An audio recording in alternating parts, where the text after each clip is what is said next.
pan. Shut if you. There we go. What's up, y'all?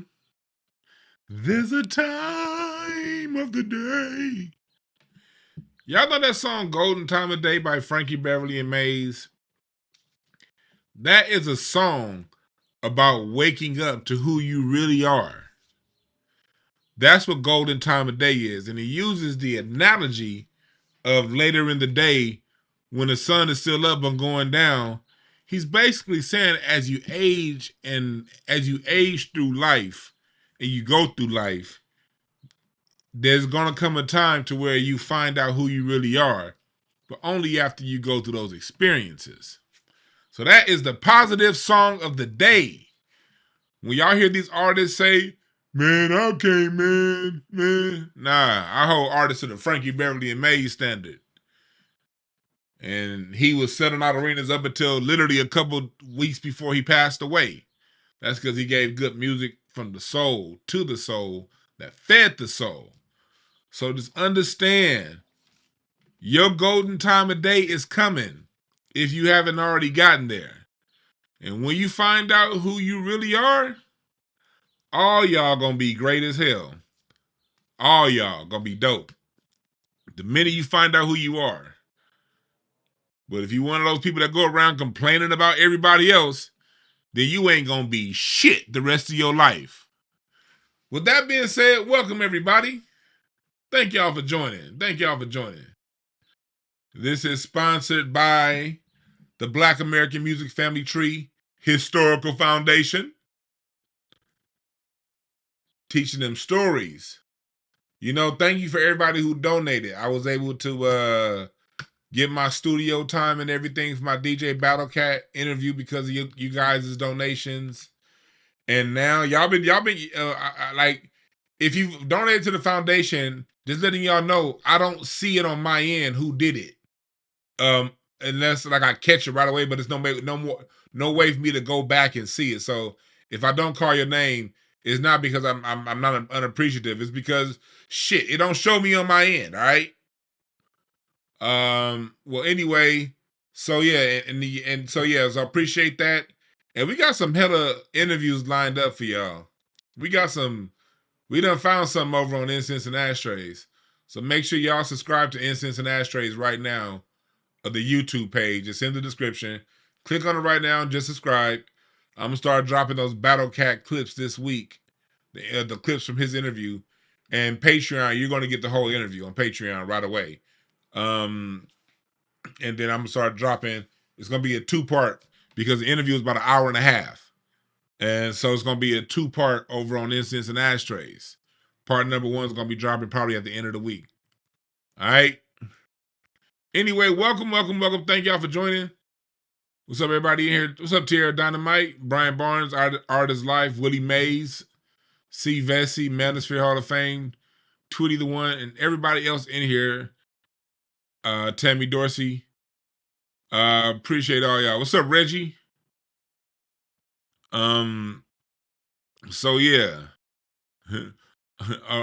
Reggie, I went to the Turk market yesterday, and ooh-wee. Anyway, what's up, everybody? So let's start off with we're gonna get to the lady Ashley Gonzales. She's now asking for forgiveness, but I personally, I'm gonna leave my opinion, and so I want to see what y'all think about her apology. I want to see if y'all think it's real or if y'all think it's BS. You know what I mean? We're gonna talk about that. We're gonna talk about what else? We're gonna talk about today. What's up, Ariel Smoke? What else? What else do I have on? Oh yeah, that rapper Dee-1. Like I don't know. It's just something that's just, to me, it's like, he just had a new interview on Art of Dialogue, and I'm kind of like, y'all notice I don't really talk about him because he doing something positive, but so we're gonna discuss that. I need to talk to y'all about that. Like, this is gonna be a discussion amongst friends. We're all friends, all right? So I'm gonna need some of y'all input on that. You know, salute to everybody that was on TikTok last night. Last night on TikTok, me and Ishmael, we went real deep into music and talked about music from a scientific point of view, and a very, very, very deep conversation that was on TikTok. So me and Ish gonna probably be doing these kind of conversations regularly on TikTok, and I'll be doing my own TikTok. So make sure y'all follow my TikTok. And then we're gonna talk about. Well, let's just start with Trump clowning Candace Owens, because I really ain't got much to say about that. We already talked about Candace Owens, but I did want to briefly cover that Time magazine image that he put out of her.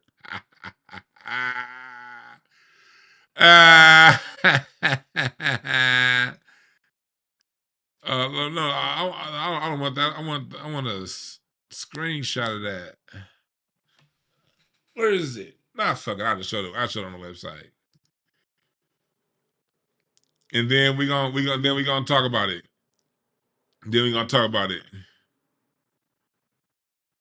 Dude said, "Bro, let me borrow some ham." Well, check the extra meat between your mama's thighs. That's a lot of ham right there. It's lots of pork. So, for the person that said that, my apologies to the children listening. Well, I don't apologize. Hey, I'm the cussing uncle, but I teach y'all. I'd be like, see, it's the reason. I've been cussing a lot less. If y'all notice, I've been cussing a lot less. But I was raised by Percy Beeman. You know what I mean? You got the message how you got the message. Well, let's talk about this real quick. Yeah, Candace Owens. Over the weekend, Donald Trump put up this picture of her, said Candace Owens' stock, which was never very high, has fallen a long way. Her attack on the First Lady of France is despicable. I believe in this case, without verification, she is an extremely low IQ individual. And she got hit with the crackhead mom photo.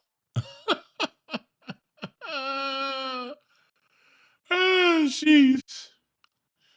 They never learn, do they? They never learn. Candace Owens is spending it the last decade using black people as a stepping stool for clout. And now you got the president of the United States that she supported for 2 terms, treating her like the stereotype she gives black people. So before we get to the racist Mexican cop, this goes to all you shucking and jiving ass Negroes. This is what they think about you. This is how it always turns out. It always turns out when the minute you step 1 inch out of line, bam, you a crackhead like the rest of the niggas. And like I said before, I don't care about Candace Owens. She can take this herself. She can go and get all of her support. She looks like she danced like Carlton, don't she? Candace Owens look like she clap on the 1 and the 3, don't she? That's how Candace Owens claps. This is this is how Candace Owens claps. 3, 4, wide awake eyes.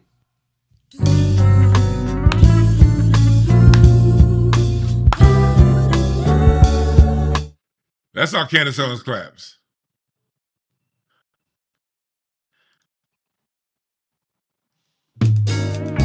Candace Owens claps like this. Down. If you can't hang with the feeling, that's how Candace Owens parties. So she can take everything Trump is doing, and hey, hopefully those people you've been trying to impress this whole time put some money on your books when Macron, and put some money on your lawsuit when Macron steal every dime that you got. All right. Next story. This is an NWA. This is a story from them on Arsenio Hall. Another reason why I don't give these bootleg rappers of today any kind of credit when it comes to them not interviewing with grassroots online media, because every black man and black woman went to go interview with Arsenio. I want y'all to listen to something that NWA said 35 years ago now. God dang. And these brothers were really ahead of their time. And when you listen to stuff like this, you see why they was really disrespected in the media. Listen to this. Let's see. Are y'all on? Let me see. What camera y'all on? Let me see. Where my thing at? Why is it still showing that one? Hold on. I'm on a totally different screen. Hold on, y'all. I'm on a totally different screen. I don't know what in the hell. What in the hell's going on, Bobby?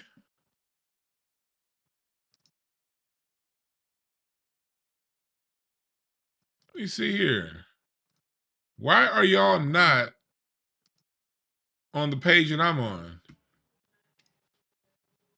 Let me see if I got a.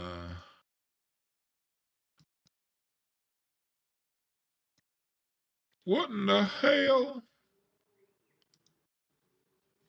Why ain't y'all? Why ain't y'all on my time?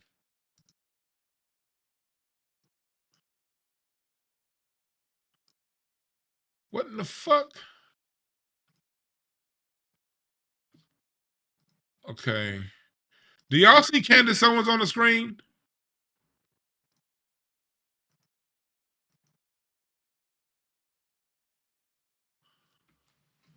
Man, I have everything queued up and this bullshit gonna happen.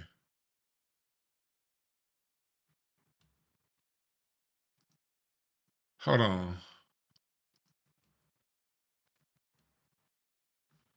Hold on, y'all. Oh, here it is. Here we go. Y'all, okay, y'all got it. Y'all got it now. We good. We good. Thank y'all for working with me. But listen to what they said. Listen to NWA talking right here. Listen to this wisdom from these young black men at the time. And you tell me if they was wrong. Not sure which one of you this quote belongs to, but it was about South Africa, and it was something to the effect of, we don't care about them because they don't care about us. It ain't like that. It ain't like that. It's like this. All right. You got like people out in the community now, right? Mm-hmm. It's like a fad, all the black power stuff. It's like a fad right now. And there's a lot of people that know what's going on, but then there's people that don't know what's going on. You know what? They want to wear the black medallion because everybody else is wearing it. They faking it. And we just addressed that like, if you don't know what you're talking about, shut up. Don't even wear it if you don't know. This is how we feel about it. If you got a light bill and your neighbor has a light bill, whose light bill you gonna take care of first? You gonna take care of home first? Yeah, because it's too many problems over here for them to be trying to worry about over there. In the first place, they don't know what they're talking about. So, get home straight. Word up. Quit faking. Take the medallions off if you don't know what they mean. And I heard Easy mumble something. He said they are overnight black men. Overnight black. Not sure black which men. one of you this quote. How does that sound? Boy, I cannot agree more. I have no issues with people who are truly activists, people who are truly out there. But this is a fad to a lot of people, especially to a lot of your voting people, the vote blue no matter who styles. They not really political. They just hate Trump. Don't know what the hell they talking about. And then they say, hey, we're going to vote because our ancestors said to vote. Our ancestors died. Now, you don't even pay attention to this shit. Stop it. Same thing with a lot of people who are in the Pan-African space right there. Not all. But it's a lot of people, and we've done reviews. I'm not going to rehash the shows that I did earlier this week. If you want to see the one that I did on that Pan-African channel's review, it's a members only video. I'll put it back out here if you haven't seen it. The one I did on Flacco and those guys. I'll probably put it back out here on YouTube next week. But right now it's members only. But y'all heard what I had to say about that. These cats be hella pro-black when it sounds good, when it is good. And for those of you who remember the 90s, in the 90s, If you're young, if you were born after 1986, you don't know what's going on. Hell, I was only 10 when this shit was happening, but I remember it was a major thing in the early 90s to have an African medallion on. I remember I got my African medallion from the Slauson swap meet. I went there to get some Elise sneakers. Y'all remember Elise? I got some Elise shoes and an African medallion, and I was like 10. You dig what I'm saying? They used to put the Jordans in the plastic wrap. Y'all remember that? Yeah, like, and that was a big thing, but it was a fad. And you know it was a fad because all it took was a year or two went by. The minute bling rap, the minute shiny suit rap came out, all the niggas that was wearing medallions and faking pro-black, all of a sudden they was all about the hoes and the clothes. Money ain't a thing. And all it took was like 2 or 3 short years. So NWA was saying some stuff.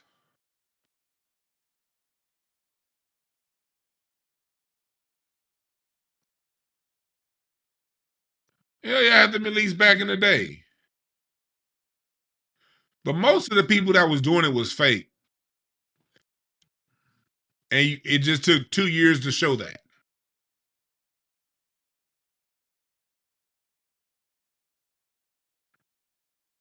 Them niggas was fake as hell. And again, you got some cats that's real. But, nigga, all it took was for them to come out and say money ain't a thing. 97. All that shit was over with. But to the real ones out there, salute to you. My issue is the ones that are fake get in the way of the ones that are real. They say a bunch of dumb stuff. Like y'all saw Jim Jones' stupid ass the other day. The rapper Jim Jones was at what, Lowe's? And the price, it was a pricing issue. And then he turned around and say, see, that's what's wrong, man. That's what they do to a black man. A black man. Jim Jones, that ain't have a damn thing to do with you being black. I hate you niggas that go around talking about a bunch of nothing. The minute a white person does something you don't like, you want to go right to race. Nah, y'all get in the way of us people who are really about that life.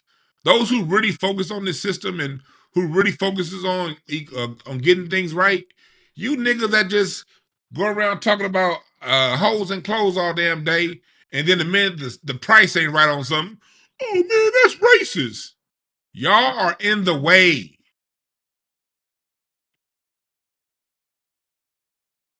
Them kind of niggas are in the way from the ones that are really doing it.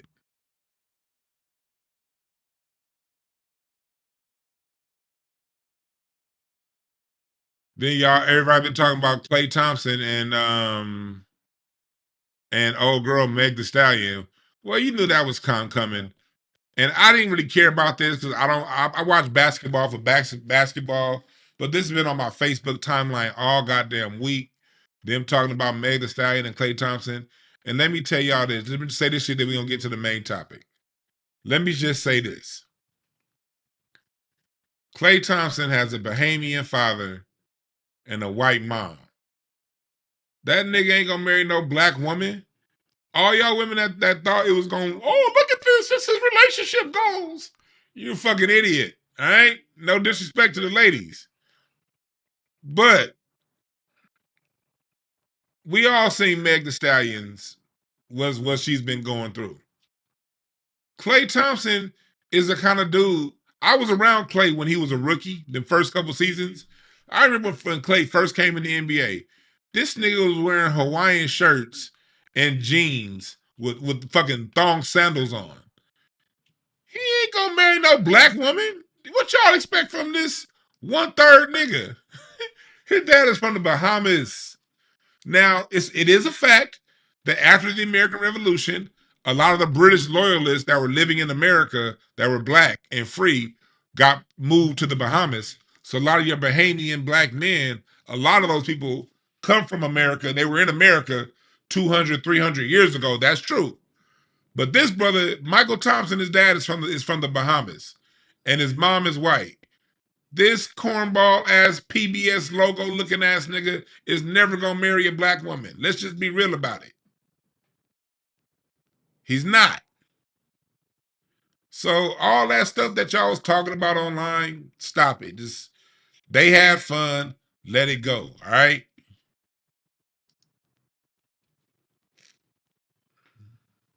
And Meg Thee Stallion, did she think that she was Sierra?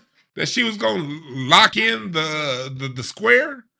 Ladies, let me tell y'all something. Even a square be getting them hoes, especially if he rich. The dude's a basketball player.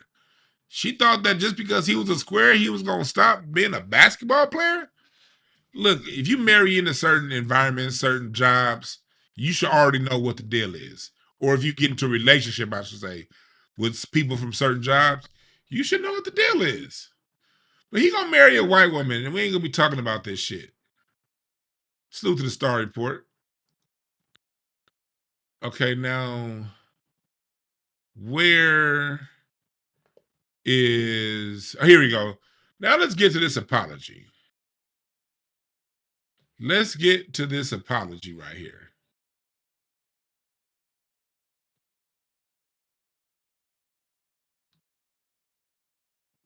Let's get into this. And let me tell you why, another reason why he married a white woman. Man, look, people are, like y'all saw Tyrese Halliburton. He said that he was raised around all white folks, so that's why all the white women he date. Let me tell y'all something. This is something I learned in college a long time ago when I was in cultural anthropology, my minor, cultural anthropology. When we looked at marriage outcomes, I took one of my classes in that major was marriage and family relationships. And one thing we found was Black Americans are some of the most hegemonic when it comes to marrying within our race, contrary to what they want to tell you in the newspapers. Black Americans are some of the most hegemonic. White men are far more married outside their race than Black men. That's a fact. Well, I took this class in 2002. So relatively speaking. But another thing we found as people are attracted to their peer group of puberty. Most of the time, you can track the kind of person someone's going to ultimately be with by what were the women who were around in their peer group at the time of puberty. Basically, in layman's terms, when a man's nuts drop and he start getting a hard on in class, he's going to be looking at the girls in class. And the girls in class at the time he first discovered a little peach fuzz on his nuts, that's most likely the women that he's going to be attracted to throughout the remainder of life. This is like peer-reviewed science, okay? So don't take it personal, ladies. You get some dude that was raising, that's why it's best to raise your kids in the right environment. If you got your son around a bunch of Mexicans, your son probably gonna get with a Mexican. And then you be like, oh no, what's wrong with him? Well, shit, only person you had him around was Gonzalez's and Senoritas when he was 12. That's what he liked.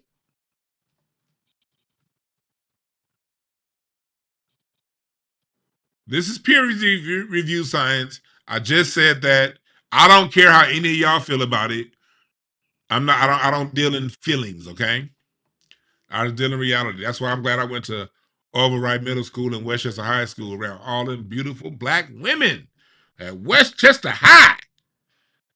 Oh my God, them girls at my school were so goddamn pretty.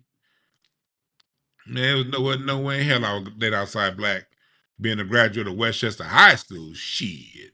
My school was like 97% Black.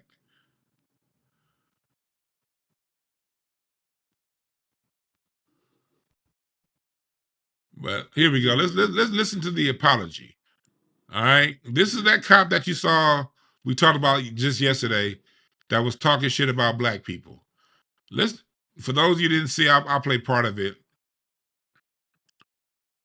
For those of you who don't know, I'm gonna play the first part of what she was doing right here. This was her. always and It's her forever last week. say that I fucking hate niggers. Oh my god, I fucking hate chimps. Like, I hate y'all. Like, you, like, I don't fucking, oh, we were slaves this entire, I don't give a fuck, nigga. Like, for a fucking reason, you guys were fucking slaves. You guys don't know anything better than to fucking steal. Like, oh my fucking god, nigga. Like, I was literally eating fucking food with my friend. He had his, oh my god, like, I don't know, por Dios, por gracias de fucking Dios, I had my fucking wallet next to me, like, my whole purse. And those fucking, like, that little fucking small ass chimp decided not to fucking steal my fucking wallet, nigga. Oh my god, nigga. I would have grabbed my heel and like, what the fuck? So that was her the other day. This is that monkey now.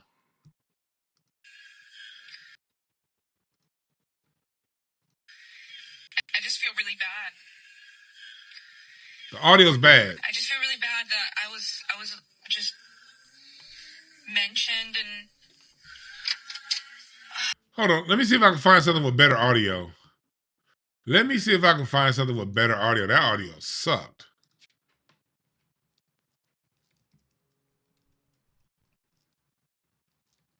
Let me see if I can find better audio.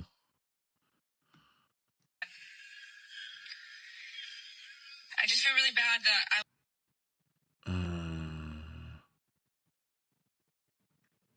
No, that's, let me see. Try this one. I just feel really bad. No, that's bad too.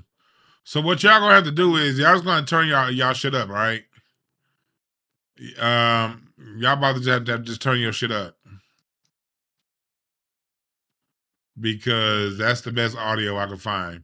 I tried, but let's get to it. So I'm gonna be quiet in 5, 4.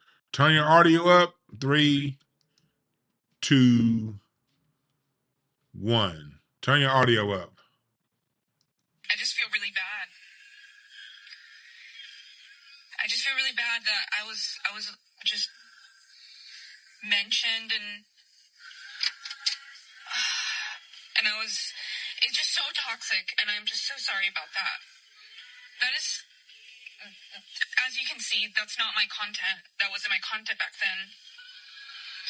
And I don't know, I just feel really bad. And I'm sorry if I hurt your feelings.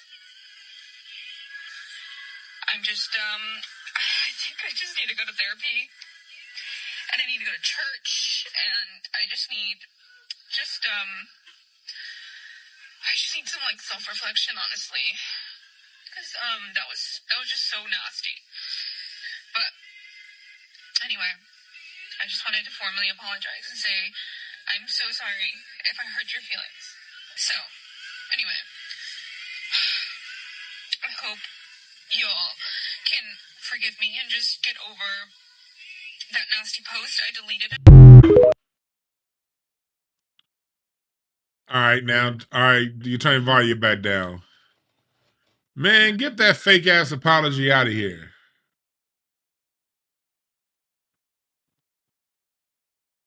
Get that fake ass apology out of here. She wasn't even crying.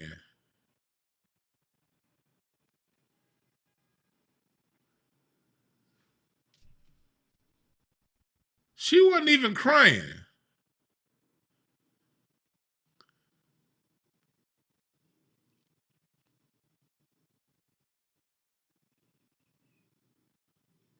Man, that shit had to be fake.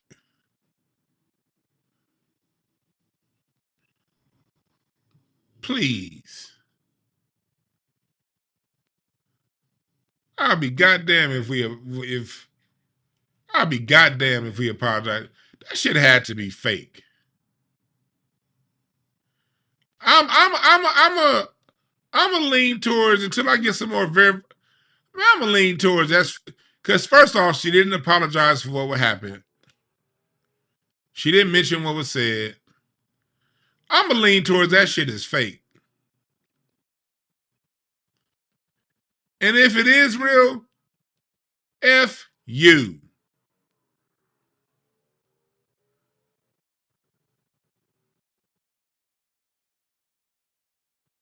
Fake, fake, fake.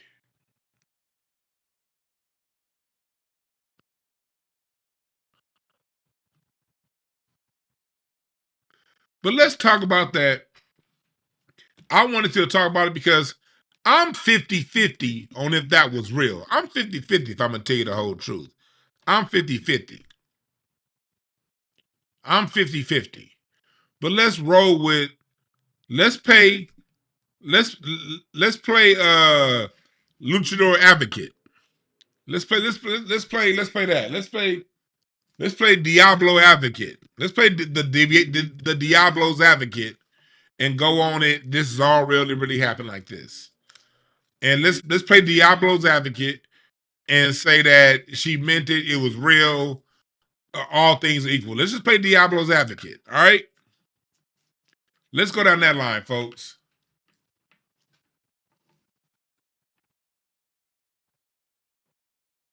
This isn't something that we should ever forgive people for. Yeah, I'm 50-50 on whether or not that was even real. I'm 50-50. But I'm just going the fact that let's say it is real. We can't be apologizing to people like this, because when you see her video, she was affirmative. She was downright heels dug in the ground. And they may say, oh, she was drunk. Man, drunk words and sober thoughts. Pressing number 1, if you heard that before. Drunk words are sober thoughts. When people say things when they drunk, it's how they really feel when they're not. Alcohol is like a truth serum to a lot of people.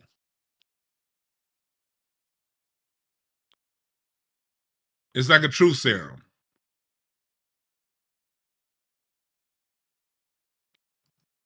And people, when you feeling good, you say a lot of things that you probably wouldn't say when you're not when you're not in that mold. So let's go on this. Let's go on and say the apology is real. Let's just say it's real. Again, I told you I'm 50-50. But let's just say it's real. Let's keep going with it. We're about to start seeing a lot more of this, folks. Person number 1, if you remember my card reading when I said this is the year of the fade. People are going to be getting exposed. And there's going to be a lot of direct confrontation. Donald Trump, you saw what happened this past Friday. Year of the fade. Direct competition. That's the time we're in right now, folks.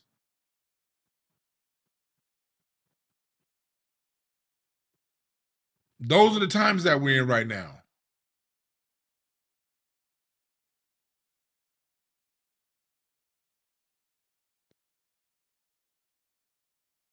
And people are going to be saying things like they're already saying things now.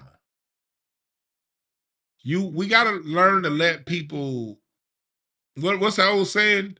You made your bed, now lie in it. We got to be very comfortable with allowing people. All we got to do is relax and allow. It's like when you're swimming, when you floating in the pool. You can't fight it when you're in the pool, when you're doing the backstroke. You got to relax and allow your body to float. Where are my swimmers at? When you get in the pool, what happens when people fall back? They fight. Ah! Don't fight. Relax and allow. Oh, you said that about us?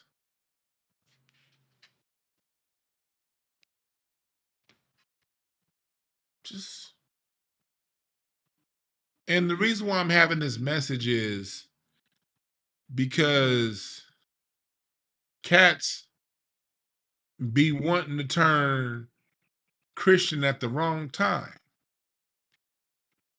We'll be hell on our own people, not forgiving people. But when people are racist and do things to us, not too many black people be the first ones to be like, well, now, you know, they didn't really mean it. I don't know about that, man. Do you think they really meant it? How many times have you heard that? So is that one nigga where I think they just ignorant, man. Chat room, how many times have you heard that? Oh, man, they said that, man. I think they said because they ignorant, you know, man. You know, no black folks said something, you know what I mean? I think they know what's up now. Man, I think they know what's up now because, you know, man, they know niggas wasn't gonna stand for that, man. Man, go ahead, little man. How many times y'all hear that? I'm not saying we have to do anything. I'm just saying with her, and this isn't necessarily about her. This is about in general now. We're speaking in general now. This is about with anybody. This is about with anybody. There's only one way to say and show that you're sorry. And that's with significant financial contributions to Black American causes. That's really, in my opinion, that's really the only way anybody can show that they're sorry. And I ain't talking about the NAACP. Y'all saw what happened. We talked about it on the show last week with the Southern Poverty Law Center with them Klan members on it that they was paying. I ain't talking about donating to the Southern Poverty Law Center. I ain't talking about donating to the NAACP. And we definitely ain't talking about donating to them that's Black and brown. Black American causes. There are nonprofits and foundations through all these cities in America. There are Black-owned nonprofits that feed the homeless, Black-owned nonprofits that provide tutoring, Black-owned nonprofits that cover basketball camp for whatever. Until these people start making significant financial contributions to these type causes, there are Black-owned museums around the country. You got the Jazz Museum in New York. You know what I mean? Where they have Duke Ellington's old house. You got all kind of stuff. You got the Hidden History Museum here in LA. Come out to the comedy show May 23rd. You got it's Black. One thing about, if you look on where the foundations are, they're public, Black-owned foundations. There's a lot of Black people all across the country, from Milwaukee to Memphis, from Maine to San Diego, taking care of business. And until these people start making significant financial contributions to these type places, Black-owned schools, Black-owned this is where we got to be focused on. It's the reason why the tiny hat community is focused on making people pay. They understand the only way you pay is if you pay. The only way you show forgiveness is through the currency of America. And the currency of America is dollars. And here's the thing. When people donate, it don't mean it's like, oh, that's nothing. When we get people on that mood of donating to our causes, the last thing we need is one of you goofy ass niggas talking about something. Well, they can come to the barbecue now. They paid their money. Let's invite them to the barbecue. No, nigga. They paid their money to one of our worthy causes, and they still can't come to the barbecue. Fuck them. But you definitely ain't getting no damn apology. I mean, and without donating to causes that support Black American needs. That's where we got to be.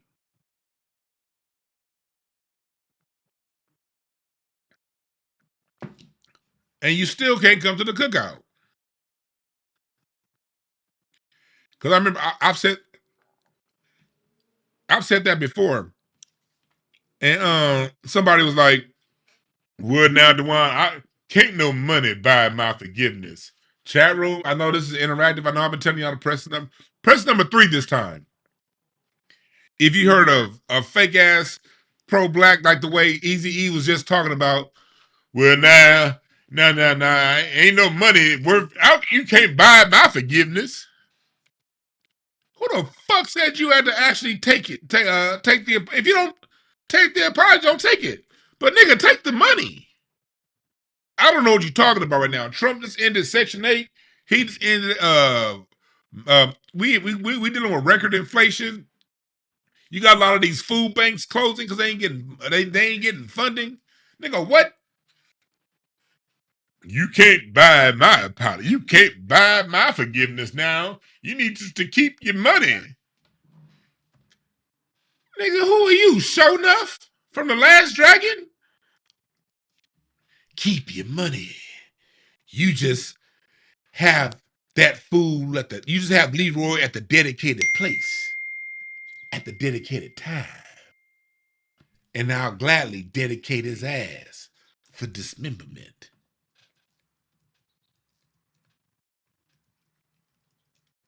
Y'all remember that scene? Yeah. This is how you niggas sound, you fake ass show nuffs. Y'all remember the scene right here? Keep your money. You just get that sucker to the designated place at the designated time. And I will gladly designate his ass for dismemberment. Yeah. Hey, well, whatever. That's how you niggas sound. Keep your money. Nigga, fuck you. Yeah, you better give me that money. And you still can't come to the barbecue.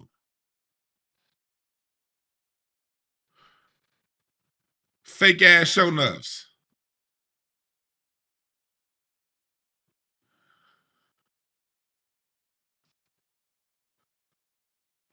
That's right, Brandy. What up, Brandy? Y'all say what's up to the homegirl, Brandy. Y'all say what's up to Brandy.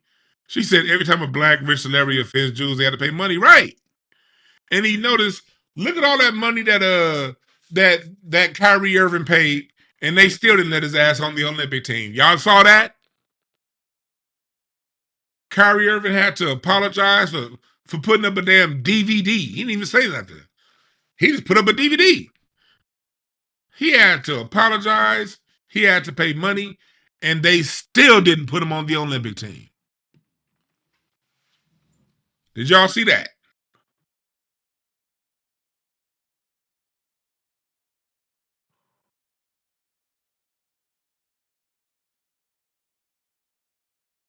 Shit. Better take that money. Get this poor righteous teacher shit out your head. Oh man, we black, man. We bigger than that. No, the fuck we ain't. We ain't. Are you bigger than Bills? I know I ain't. That motherfucker Bill come knocking on the door every first of the month. Rent, nigga. Bills be disrespectful. They come in 12 times a year, each one of them, whether you made the money or not. Better get real.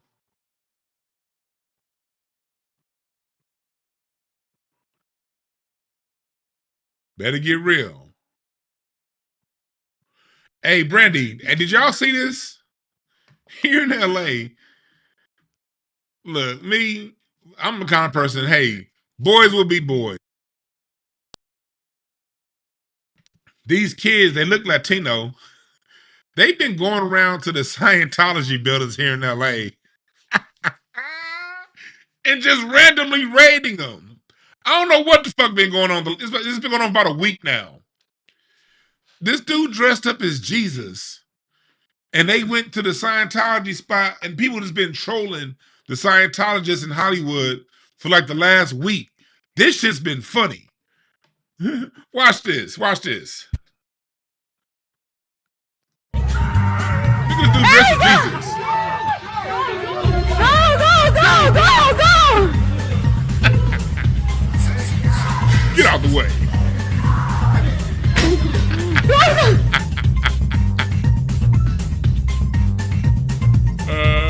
Crap.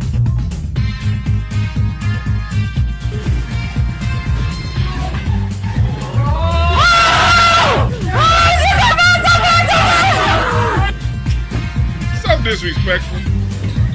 Go back here.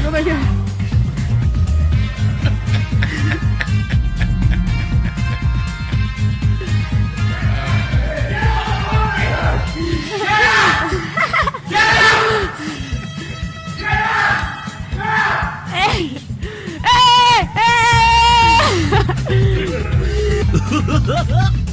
Oh my god. Y'all crazy!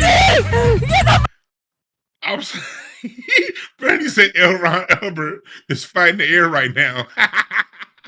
No disrespect, you're a Scientologist, no disrespect, but look, if you ever been here in Hollywood and you've seen these Scientology buildings are fucking creepy.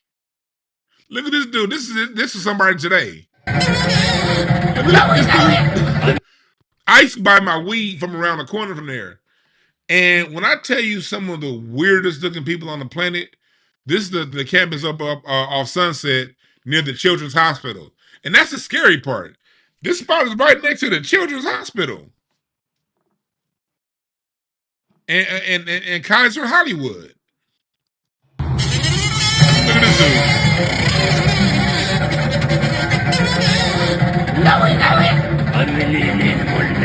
What is going on here?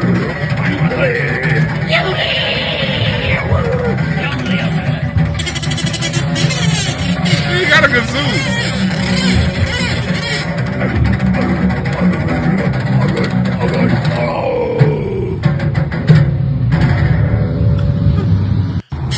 Look, y'all. I don't know what's going on in my city of LA right now. I don't know. Don't ask me. It looked like the Mexican kids, for the most part, have gotten together and they have all decided to troll the Scientologists. What's up from London, England?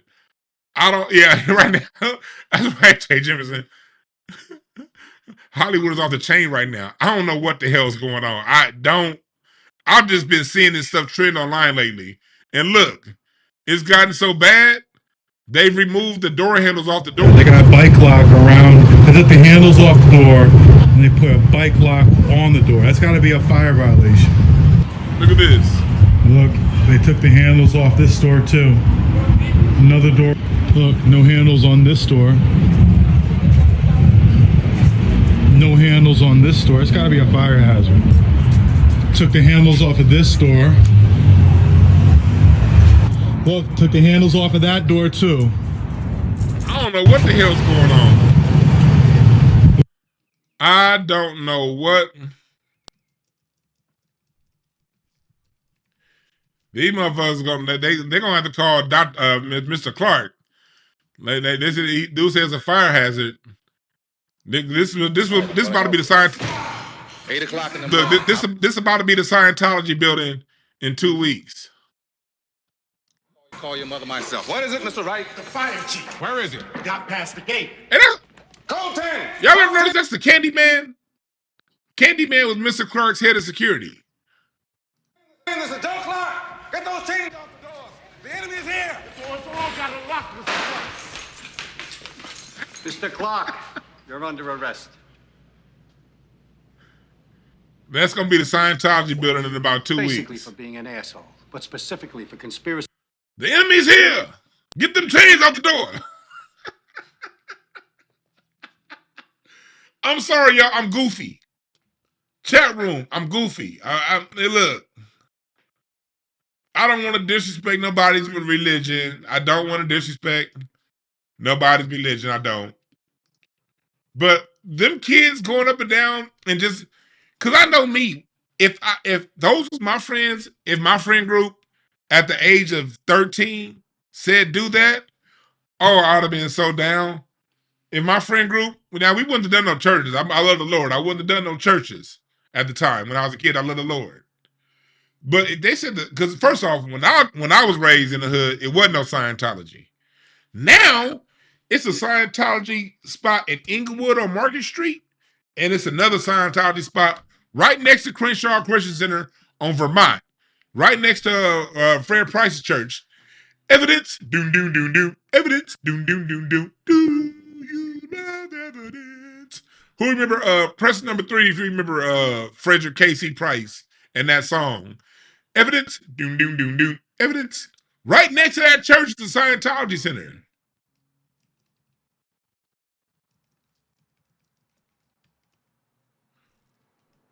So they in the hood now, but they wasn't in the hood when I was a kid.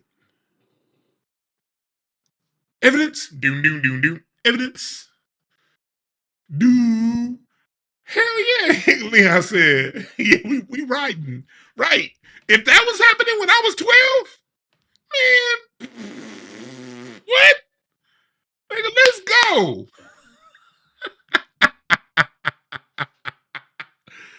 I don't know about y'all, but personally, I like seeing kids be kids. It's for so long, kids have been stuck on screen time and not like I go through the neighborhoods now. You don't see basketball courts on the street and a whole block of kids playing nigga ball. We used to play nigga ball, meaning if you went up for a dunk, we was gonna tackle you. Yeah, we was tackling on that pavement too. Hell yeah. We was riding our bikes throughout the whole city. And I don't like seeing kids in the house. I love seeing kids get out the house. Kids are supposed to get into a little bit of trouble. That's part of growing up. You get in trouble as a kid so you don't get in trouble as an adult. Evidence. Doom, doom, doom, doom. Evidence.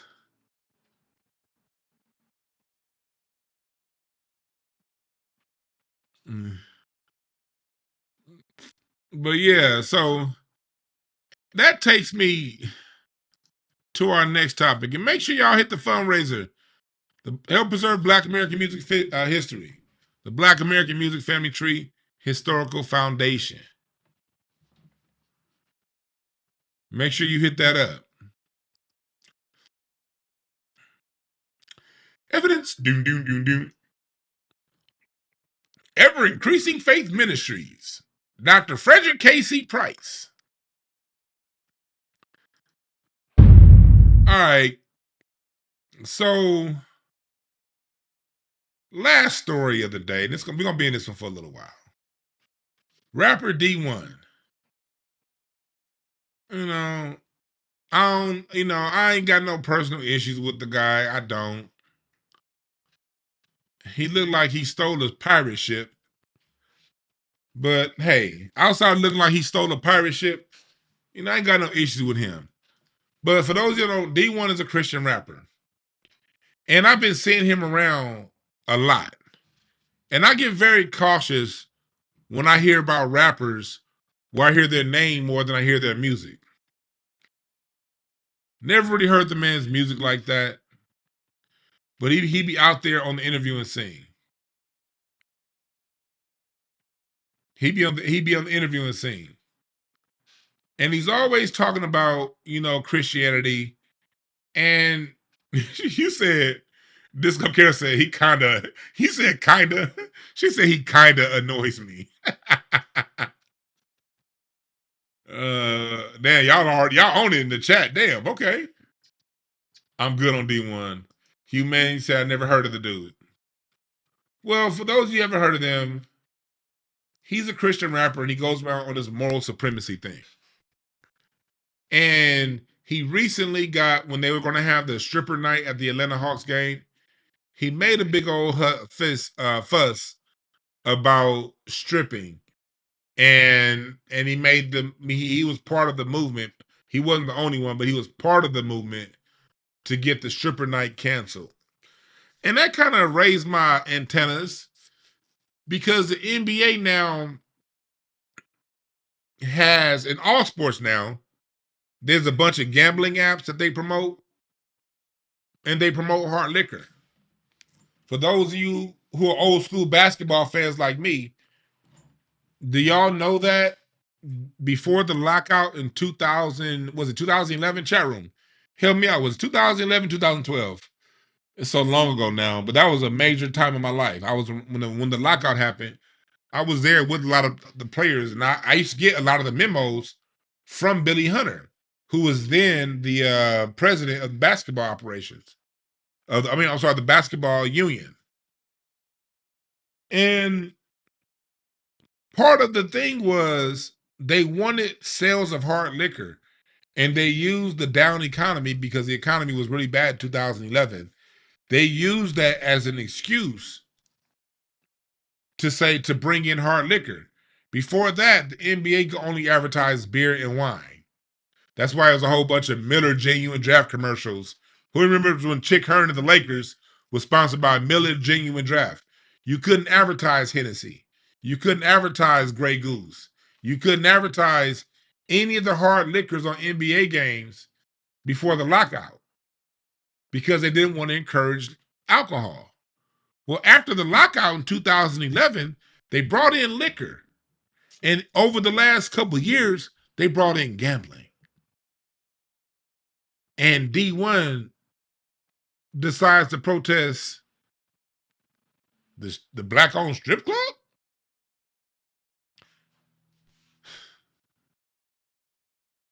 He don't say nothing about protesting the rainbow flag night? You stop at a black club? That's what meant, because I always kind of felt he always just said little weird stuff, but I just never didn't pay no attention to him. But when I saw him do that, that's what made me pay closer attention to him. And this quick warning, we may revisit this interview as the week goes along because Art of Dialogue puts this stuff out in segments. So we may be doing, we may still continue to cover this. Art of Dialogue only put out one segment. So I'm only covering this one segment. I'm sure there may be other segments that I cover later on this week. But I want y'all to listen to this real quick.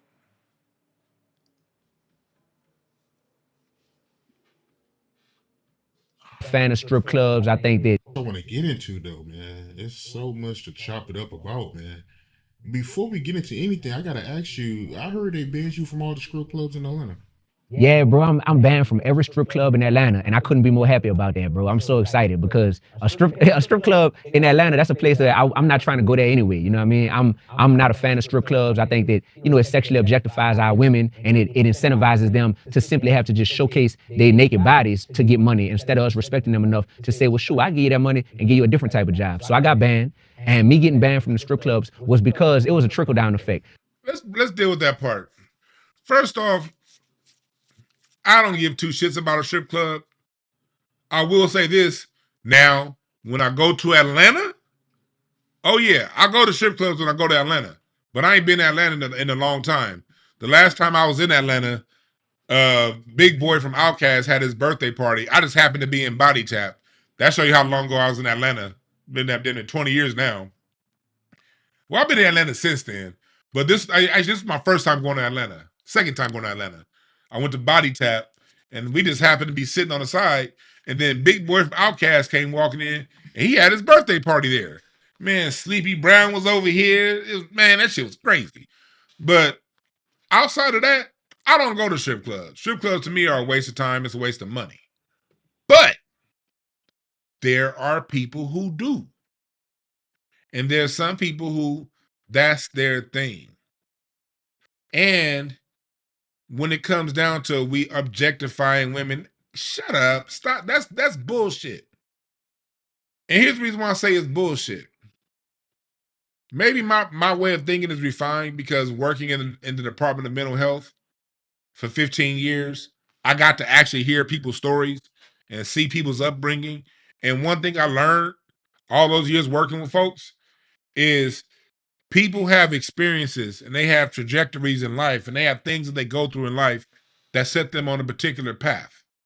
And when they go down that path, they meet with other people on similar paths, on similar vibrations. All these vibrations and ranges exist. So although my frequency is in tune to the frequency of strip clubs, there are people out there whose frequency is. And then I had somebody I went to college with, and they did it for a little while. And she did it for a little while, and now she's married with a child to get some money. And then when I heard her talk to me about it, it really changed my opinion on it. Like, okay, I get it. Because although she wasn't that type, she was telling me about the girls in that world who are. And oftentimes, I look at one of my aunts. I'm not going to say the aunt's name, but one of my aunts. That lady could not function. He talking about something, you can give him a job. My aunt couldn't function at no damn job. What my aunt was on some other shit. And my aunt will be in those drug-infested environments and be just fine. It's like the only way she can make money would be in them drug-infested environments. And I remember I would tell my grandmother, I'd be like, Grandmama, like, why did you be she's be like, you know, you gotta respect people for where they are. So one thing I learned about life is on all levels, people are where they belong at that time. And if they choose to level up, an opportunity will be presented to them. It's like the old saying, when the student is ready, the teacher will appear. There are people who've gone through situations to where that might be their best opportunity to make some money. And there's some dudes out there who, for whatever reason, they may be parasocial, can't really get at women, or they can get at women, but they have a hyper drive and they need that for whatever it is, people got it. And I got being a person that doesn't do that, being that that's not my thing, I still got to respect the next person because that very well may be their thing. Everybody is playing their cards out in life. So you can't go around policing what people do in life. You can give wisdom. You can make suggestions. But at the end of the day, if a person's not on that level, if a person is not ready for that thing that you're talking, they have to go through whatever experiences in life they need to go through to get to that point. So to run around thinking that just because this isn't your life doesn't make you better than them. It doesn't make them worse than you. Those people may very well be refined in an area of life that you're struggling in. There is no moral superiority. That shit doesn't exist. We're just out here living our life to be the best person that we can be. And the best we can do with the next person is give them some wisdom. And if you have a job or if you own a company like I do, you can pay some people for some work. Put some money in their pocket because they have a skill set. But all that moral high grounded shit, y'all got to watch out for that. Most people that go around on a moral high ground, they on some shit. Right, just like everybody don't have to go to college. People like, man, I'm going to go to college. Man, go to college for what? Now, if you want to be an architect, and you need to go to college to be an architect. You want to be a scientist, an engineer, a doctor, a job that requires that, then by all means go. But you got all the people like, I'm going to go to college and study what? I'd rather see these youngins go off and live some life. First off, with the internet, they should be learning shit all the time anyway when they 10, 11, 12, 13, 15. You should enter the world with skills at 18 with all this knowledge on the internet. But go through life. They may come out and want to be a plumber and be an apprentice plumber. And then they do that. And then when they hit 25 years old or 30 years old, they have an experience and be like, nope, I want to do that. And that requires a degree. Then they'll go back, get a degree, and get it. But getting a degree just to get a degree, and just because you have a degree, don't make you better than a person that don't have a degree. We all in this life together, and there are no big I's and little U's. Stop that shit.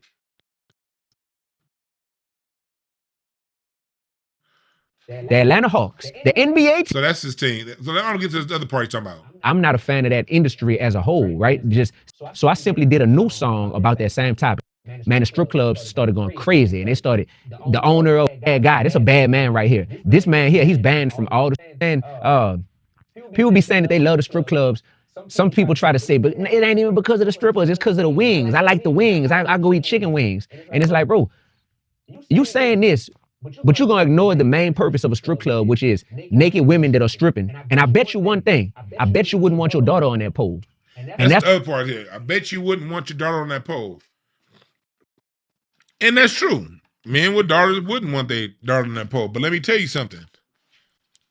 The men that don't want their daughter on that pole, if they don't want it bad enough, they might create an environment to where she don't have to get on that pole.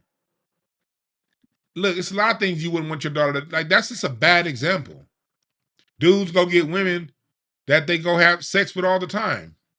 And it don't mean they want to marry that woman. There's just certain things that no, just because I do this thing over here don't mean I want that thing permanently in my life. Klay Thompson had fun with Meg Thee Stallion. He didn't want to keep her. And there's nothing wrong with that. To take it right to a daughter is kind of borderline sick, because the examples that I want to use, I'm not even going to use because it just sounds weird coming out my mouth.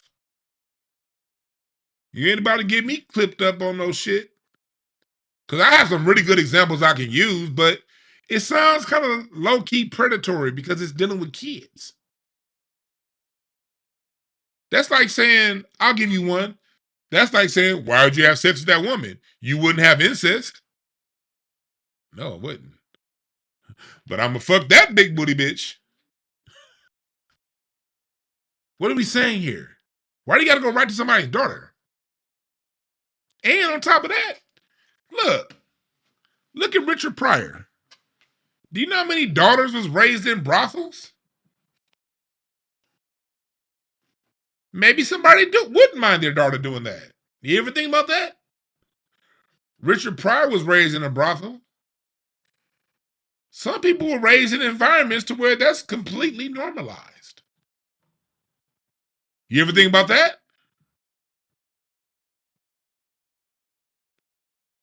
Everybody ain't raised in the same environment. You can't go right to would you do it. Again, this is judging people just because they have a vice that you don't have. I remember one time when me and my boys first turned 18, there used to be a strip club over here off Western called the Barbary Coast. And Gardena was full of strip clubs. When we first turned 18, it's 18 and over, you can go to the Barbary Coast. And I remember we went because we like 18 in 2 weeks. Niggas been 18 for like 2 weeks. So we go, and it's this dude there with dark sunglasses on, a leather jacket, and he's making paper airplanes out of the dollars. And we watching the strippers, but we've been just as entertained watching this nigga fold paper airplane dollars. And he just said, I'll never forget this. And he just sat there and he would throw the dollar like a paper airplane. And we was like, and God damn it, we stuck to our promise. We was 18. We said, we don't ever want to be that guy. What is that guy? The guy that's so comfortable coming into a strip club that he's making paper airplanes out of the dollars. And we gave each other a pact then. If we ever become that guy, punch me in the face.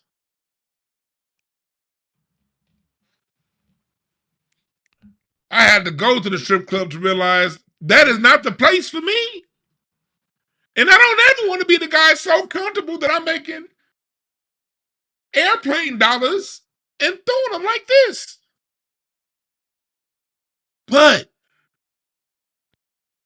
I don't know that man's life. Maybe he has a situation at home that he detests going to. And maybe that time he's at the strip club making paper airplanes. Maybe that's what he needs to relax himself from work, to deal with whatever he has to deal with when he gets home. One thing I learned working in the Department of Mental Health is some people got some really crazy, toxic, poisonous ass home environments, and they don't know how to get out of it. Or they're in situationships. It may be marriages where neither person can afford a divorce. So they got to stay there and stay. People be having some really real life situations at home. And maybe that strip club is what that man needs to calm himself down from work. So whatever strife he may be facing at home, he don't totally explode. Maybe that strip club is giving him just enough of a release But maybe it's giving him just enough of a release to where he can manage the rest of his workload.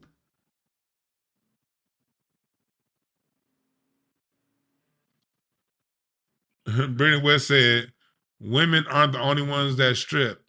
Look, I'm a straight man.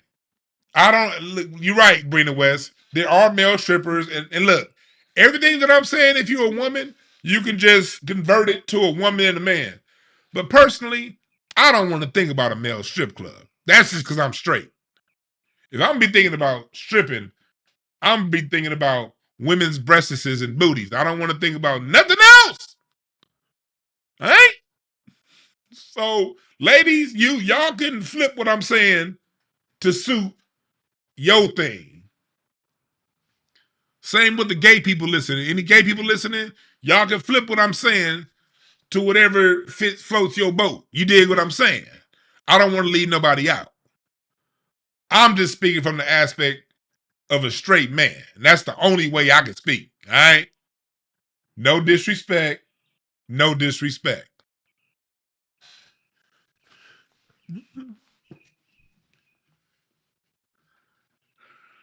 But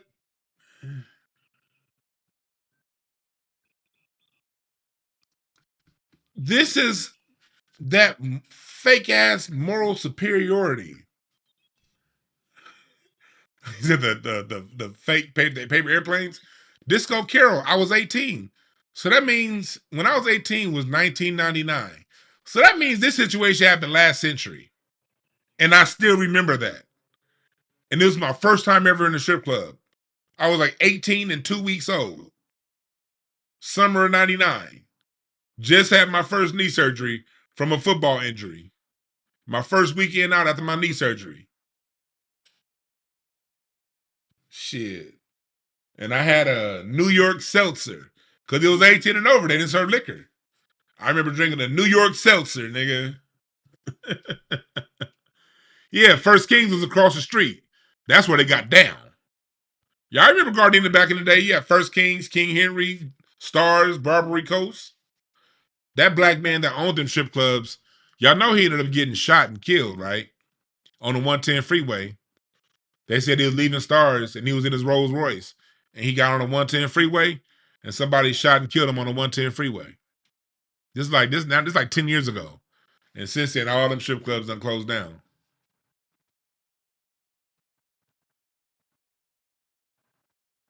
Yeah, nah. But if you go to strip clubs, you go to strip clubs. Me personally, I'd rather see the real thing.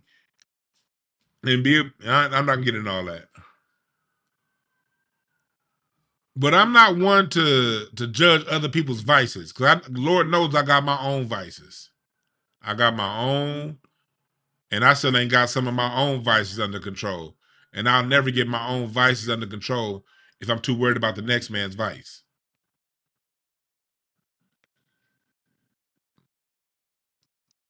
Let's keep going. And the women who get into stripping, they do it because they're in a financially desperate situation. These women, listen to this. And that usually. And again, don't take this as, if you're a Christian out there, do not take this as disrespect. I used to be in church every Sunday. I understand, I get it. So this I'm not about to talk about all Christians, okay? But I am going to talk about if I'm going to speak from my experience. From my experience, one thing that drove me away from the church is the overall judging this. Thinking everything is right for everybody. That's one of the issues with Christianity. Not saying all Christians are like this. You listening to me, you very well may not be like this. But just because you're not like this listening to me doesn't mean this isn't a problem, because I play the drums in church. From LA to North Carolina. I've been all over this country playing the drums in church. Heard Christians from Texas to Houston. I've been to church in San Antonio. I done been to church in Miami. I done been to church in Rocky Mountain, North Carolina. I done been to church in Charlotte. I done been to church in New Orleans. I done been to church in Oakland. I done been to church in LA. I done been to church in Oklahoma City. I've been all over this motherfucking country going to church. So I know what I'm talking about. And one of the issues is thinking that you know the next person's means. Thinking that you know what the next person is going through. Thinking that you have an understanding. There's an overall lack of humility when it comes to super Christians. And he's a super Christian. Super Christians think that they have it all figured out. And there's no humility and humbleness to learn. Listen to this crock of shit he says. Gets dudes silent. All these rappers who brag about how much money they spend in the strip club, if you really love and care about these women, then won't you pay them that same amount of money to be able to leave that place? They're not saying that they love and care about these women. As a matter of fact, the rappers are saying that they don't respect these women. So I don't respect this dude's argument at all. At all. Ain't nobody said, did you ever hear somebody, Nate Dogg, sing, I have respect for you, lady, and now I'm ready to keep it all back, cause you came and loved me over. Come on over and I'll pay you off. Next time you feeling like reading, just lay back and open up the Bible, cause I have never disrespected a girl. That you ain't never heard that. Ain't nobody saying that they want to make. He just made some shit up. And it only sounds good if you ain't thinking. If you thinking, you like, what the fuck is this nigga talking about?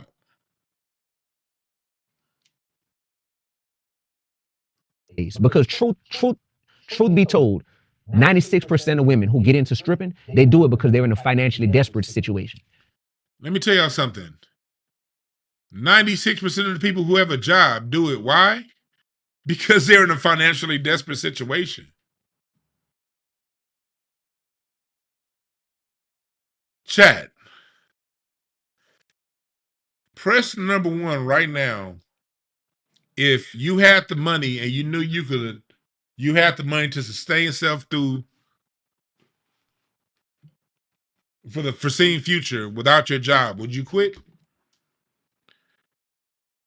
Press the number 2 right now. If you had the money right now, would you stay at your job?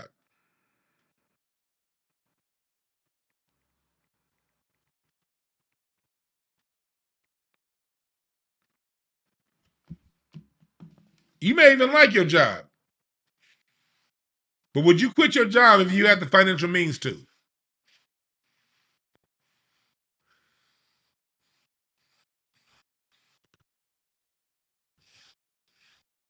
He's making it seem like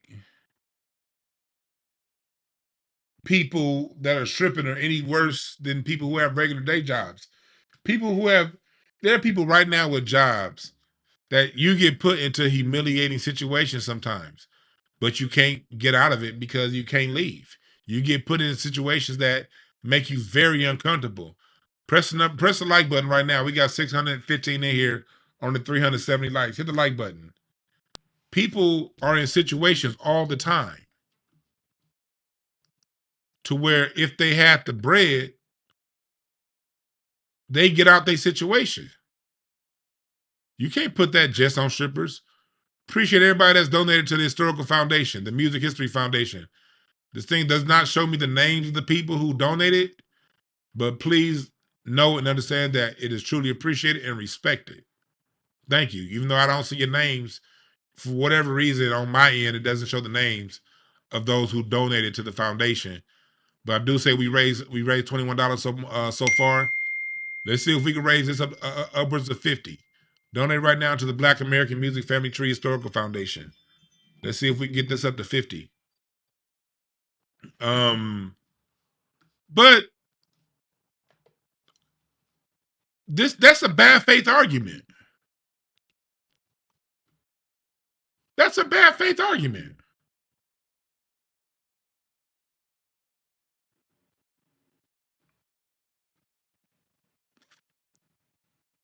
That's a really bad faith argument. These women don't grow up in first grade, second grade saying, Mommy, I want to be a stripper when I get older. Oh, that's cliche.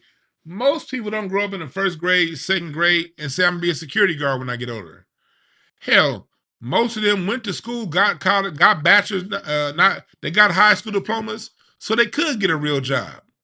But because of the American economy is the way it is, the structural racism, you have overqualified security guards. You got overqualified black folks working in mailrooms. You got people with college degrees driving Uber. Most people didn't grow up saying, I want to drive Uber, but you got to drive Uber because shit's fucked up right now. And they don't hire niggas that are good at things professionally. At least if you live here in LA, they don't. I got a family member with I told you before, I know somebody with a master's degree from Pepperdine University, a private institution right here in LA. And they got to drive Uber.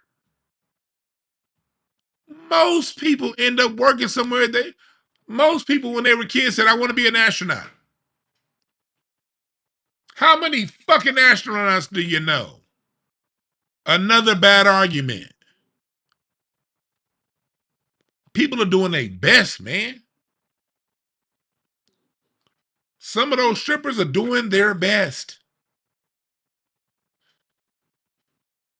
And I know when you grow up when you have this sense of, I know it all because I'm the messenger of Jesus Christ, you don't have respect for people's journey.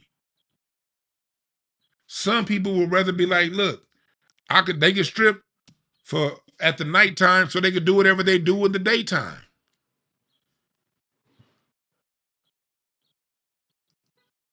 You said 8 months of job searching and I have one interview for a position that won't start until June.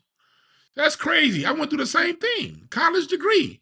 I went 13 months applying for jobs and couldn't get a single interview until Dee-1 Brown put Don Brown on the application. And then once my big black ass showed up, I didn't get the job. Yes, Pepperdine is very expensive to attend because it's a private university. And the brother right now is rush hour. He's out driving Uber. And no disrespect to Uber. I drove Uber for like, 6 years on the side? Hell, I didn't grow up wanting to drive Uber. But working at the Department of Mental Health didn't pay shit. So if I wasn't on stage cracking jokes, if I wasn't booked that weekend doing comedy, I drove Uber for like 7 years. Hell, my first 3 years I was here on YouTube, I was still driving Uber on the side. I would talk to y'all, sign off, and make some trips.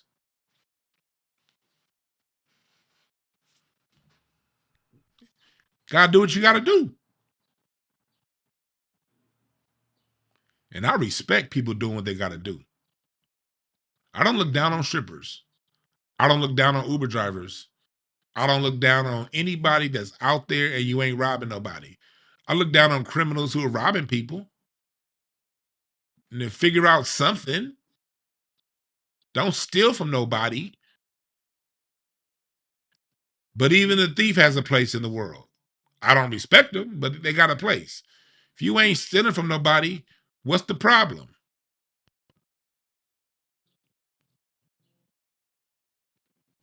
We got to have love and respect for one another. And what I'm getting from this Christian guy is he don't have respect for people. That's what I'm trying to figure out. I'm starting to see right here. Like, this dude don't have respect. And it's cloaked in Christianity. No, my brother, you just don't respect people. When you think you know the way for other people, that means you don't respect other people. In my opinion. I could be wrong. Let's keep going. I want to go back to the NBA, right? Have you heard about this basketball player, Jaden Ivey? He made some remarks about the gay community and they cut him from his team. Listen to Yes, sir. Yeah, I did hear about it, man. And it's a tough situation, bro, because I know that Jaden Ivey, by being a Christian, and I'm a Christian as well, I'm a follower of Christ, I'm knowing that he's simply looking at what the Bible says about homosexuality. And he's speaking like, yo, the Bible says that this is wrong in God's eyes. And you got to think about it, bro. You can't get mad at a man for saying that on his totem pole of identity, he's a man of God before he's a basketball player. So that was Art of Dialogue. They asked, man, I got to give it up. To me, Art of Dialogue is my favorite interview channel. That brother asked some really good questions. He does his homework. I got a lot of respect for the art of dialogue. A lot of respect for art of dialogue. And he asked a very, very, very good question. He asked, okay, there's this player that's Christian that was suspended because of his stance on the LGBTQ community. Now we get to hear how serious this dude really is about his protests. Because Art just asked him, okay, now we done talking about these strip clubs. What about the big boys? What about the NBA? What you got to say to them? That's basically what he's saying. Now, listen to this brother who looked like he steals rum off of pirate ships. Listen to his answer. So he looks at it like, which part of my identity comes first? And he looked at it like, yo, me being a man of God, me being a Christian, that comes before me being a basketball player. So he spoke according to what the Bible says. And I guarantee you, if that would have been a more popular player who was bringing the league more revenue, if that would have been LeBron James, I guarantee you, if he had made those same statements, he wouldn't have got cut from his team. Why are you bringing LeBron into this? You missed the protest. Now you want to bring LeBron's name up. And y'all know me, I don't fuck with LeBron James at all. He's a bootleg just like Jay-Z. Those are Judas goats. Those are guys that are made to push white agendas. But I'm not about, even though I feel that way about, I'm not putting LeBron into this. Well, I'm not about to put LeBron into this. You missed the protester. Especially you. Why are you bringing up LeBron name? You don't want to just finish bragging about getting kicked out of every strip club in Atlanta because of your protest over morality, right? Well, if morals are what are the what's undergirding you to protest, why are you bringing up LeBron's name? Don't bring his name up, homie. This on you. Now listen. No way, in no way, shape, or form. So that's the issue that I have with that is the NBA says that they're taking a stand against him using what they deem as hate speech and everything, but we know that that's not really the case because it depends on who would have made that statement as to how they would have reacted to it, you know? And if you think about it, bro, if anybody is simply saying, hey, now we could always say, oh, he could have said it differently. He could have worded it in a different way. He could have said it in a different manner. Now it's been coming out that maybe he's been going through a lot of mental issues and this nigga's dancing. What's up, Star? This dude is dancing like MC Hammer. He doing the typewriter right now. That's real talk, Todd. They cut Tim Tebow Christian ass, didn't they?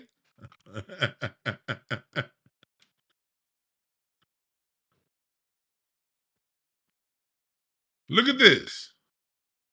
He dancing right now. Look at his body language when he talking about his protests. Towards me specifically, right? When this happened. And so I said, okay, if y'all really feel like that, I'm gonna take it a step further. How about we shut all the strip clubs down? Look how confident he is. Yeah, he did it right now. His shoulders are forward. Yeah. Because if you really want to keep it a buck, I'm not a fan of that industry as a whole, right? Just sex work. His voice is deeper. He's more direct. He's leaning forward. He's real confident. Now it's time to talk about, okay, now the white boys are doing something that's immoral. Listen to the change in his voice. The NBA says that they're taking a stand against him using what they deem as hate. Now he's stuttering. Notice he moving a little bit more. He's not as declarative. He's stuttering. And got cut from his team. No way, in no way, shape, or form. So that's the issue that I have with that is the NBA says that they're taking a stand against him using what they deem as hate speech and everything, but we know that that's not really the case. Nigga smiling. Just pay attention to his body language. If he's dancing in front of art, what do you think he would do if a white person was in front of him?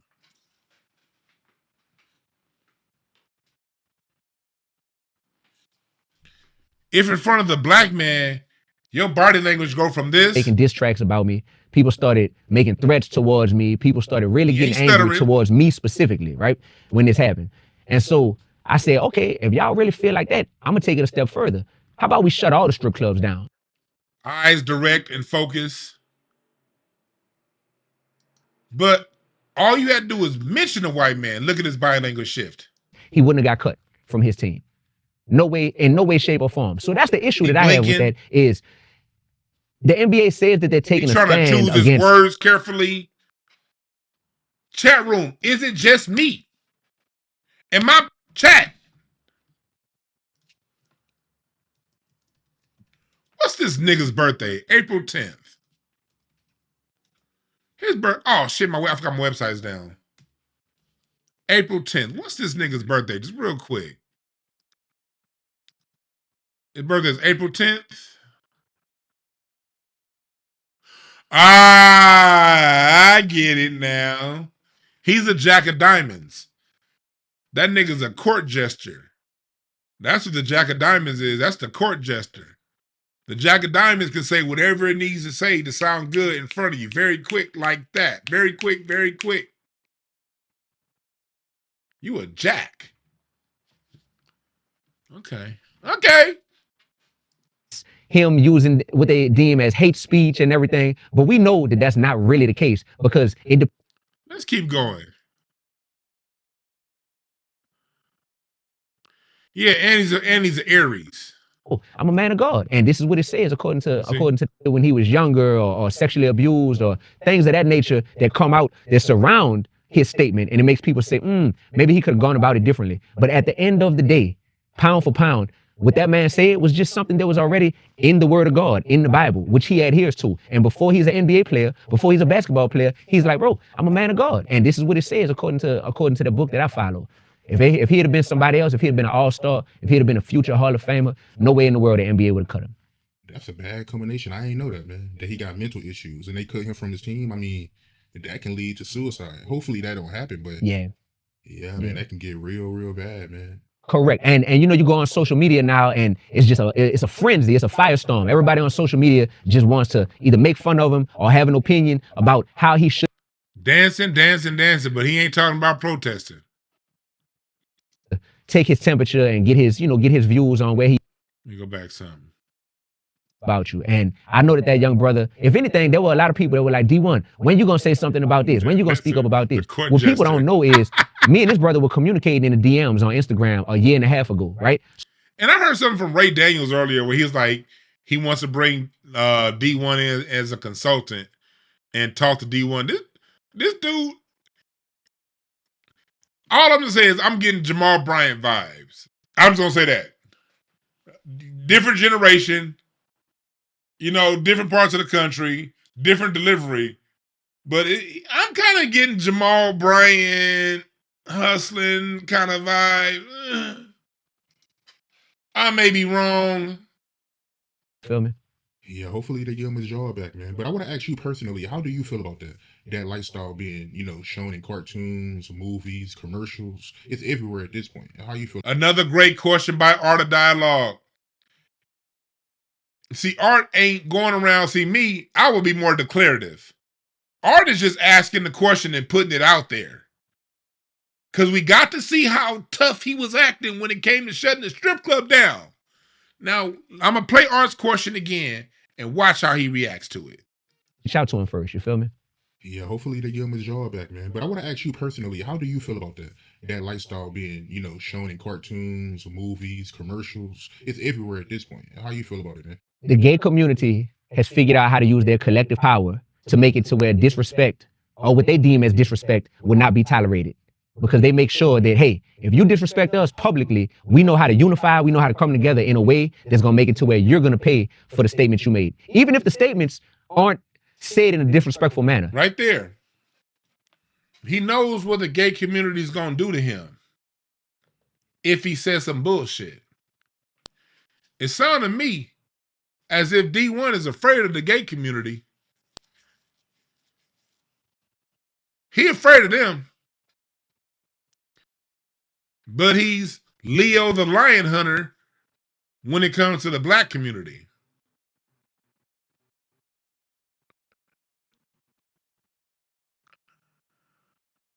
I'm calling cap. I'm saying this is another snake oil salesman right here.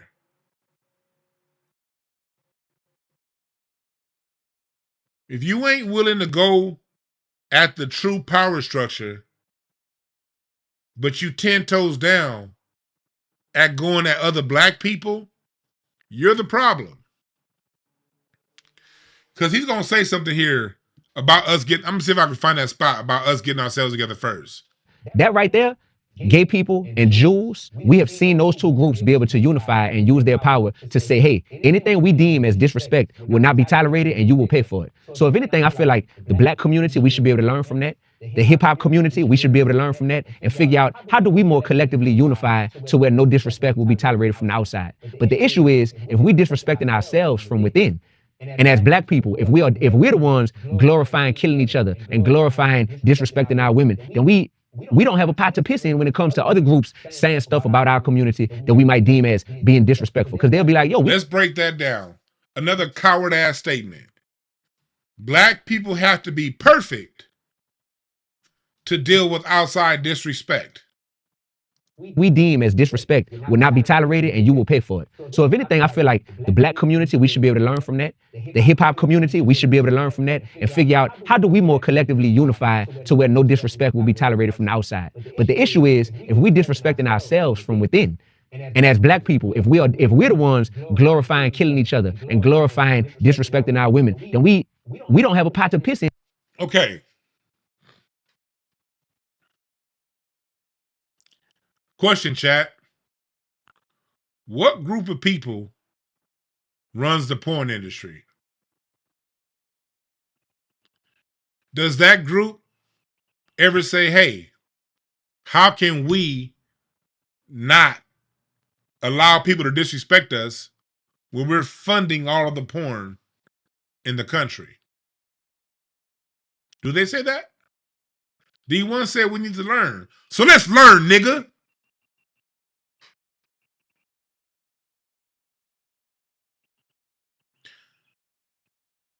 America is a country that don't respect its own citizens enough to offer free health care. But will go to other countries and say they're not treating their citizens right, let's bomb them. Does America ever say, hey, maybe we should solve our healthcare crisis before we militarily police other countries? Does America say, hey, we need to educate our citizens properly before we talk about other countries and them not educating women? Do they do that? He said we need to learn. Well, let's learn, nigga.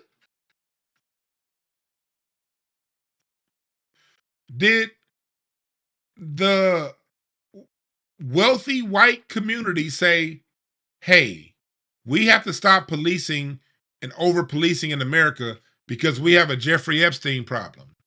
Did the elite say, hey, we have to clean up our Jeffrey Epstein situation. We have to clean up our Hugh Hefner situation before we implement laws stopping other people? Chat room. You can police yourself, other people from disrespecting you, and still have the other shit going on. Why? Because in life, good and bad exists. There are high vibrations, there are low vibrations. And no matter how good the best is, there's always going to be some people at the back of the train, at the bottom of the totem pole. That's just life. Every group is going to have degenerates, especially in a degenerate nation. The United States is a degenerate nation. So within this degenerate nation, degenerates exist from all financial backgrounds, all racial categories, all education levels, all spiritual levels. Degeneracy is going to exist. So this clown is trying to tell you You have to fight nature first. You have to fix what's not fixable in order to get fixed.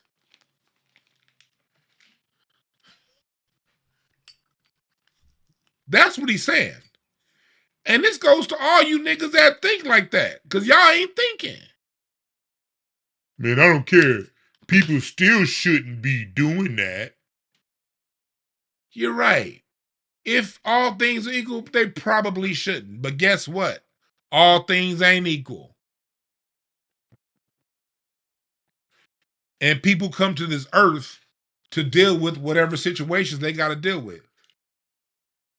Do y'all know that, and I've talked about this before, 16 to 17% of the population is going to do drugs.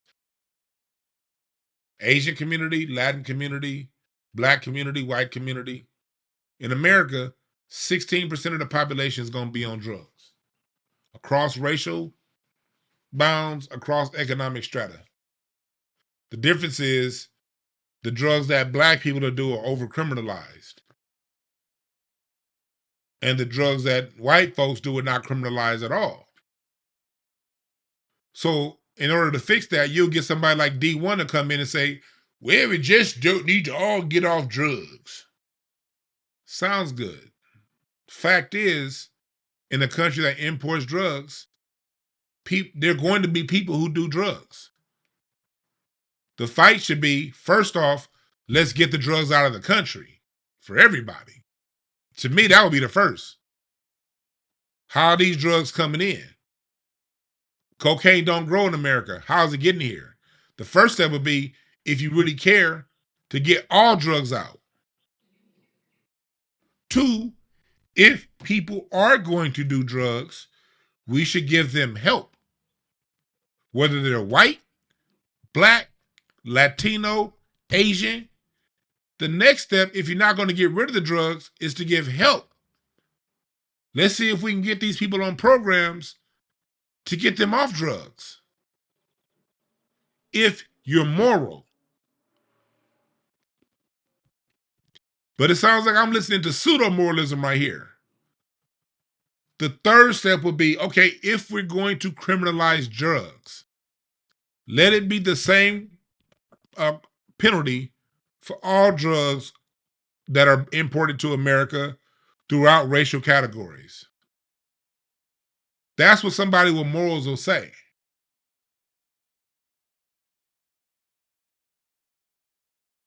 But a coward gonna just be like, well, I can't really do anything about what's really going on. So what I'm gonna do is I'm gonna go to the victims, and since I don't have any drug problems, I'm gonna go look at the victims and say, you don't need to do drugs. And I know the white man is bringing these drugs in, and I know that his own kids are on drugs, and I know that those kids ain't gonna go to jail. But instead of fighting that, instead of saying Joe Biden's kids need to go to jail too, because they on drugs, I'm just gonna go attack the black person that's in a situation that happens to be caught on drugs and say, you don't need to do drugs.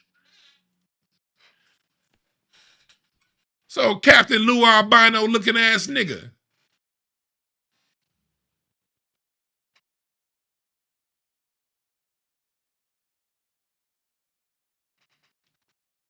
That's cowardice. Let me go punch down on those who need the most help so I can feel like a moral authority. And why you got so many rings on, nigga?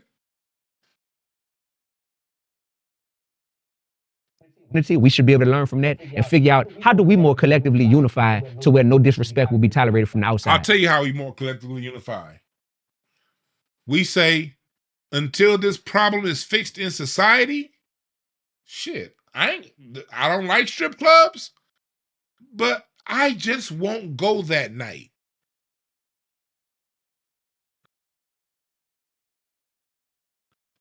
That same Atlanta basketball stadium that said no to strip clubs said yes to LGBTQ night and had trans people out there.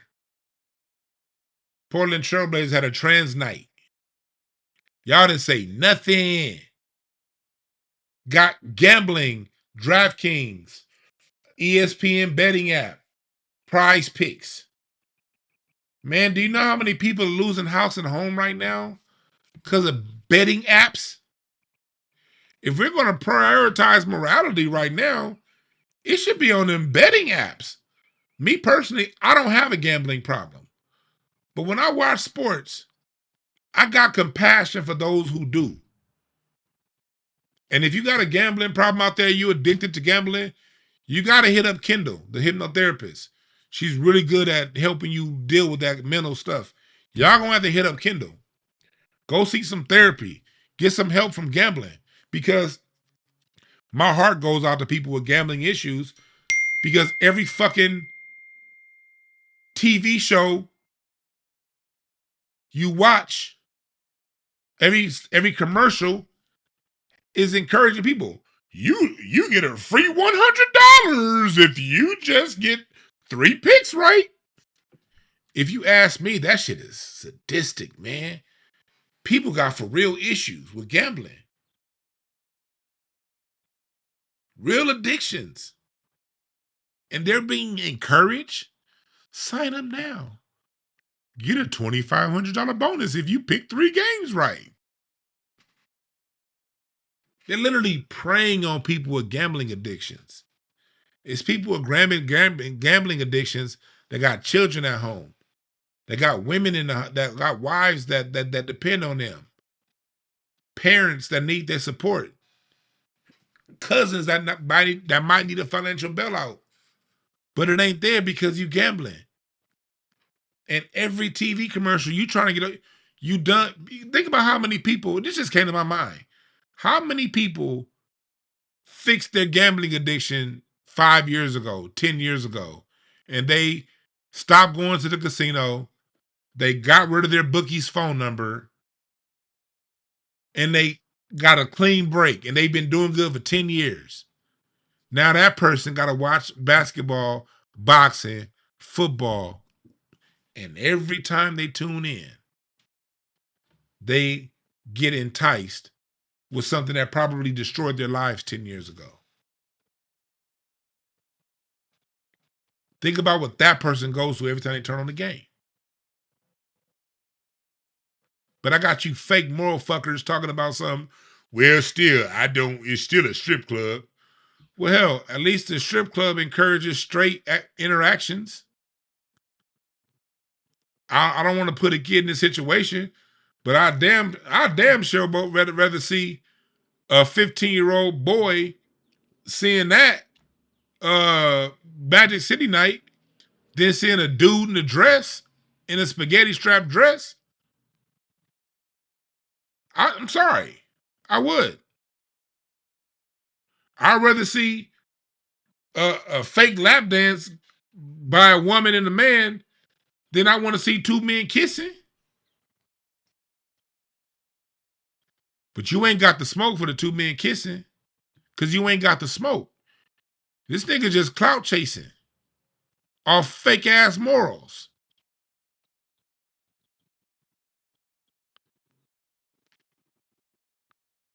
Chat, did I say that?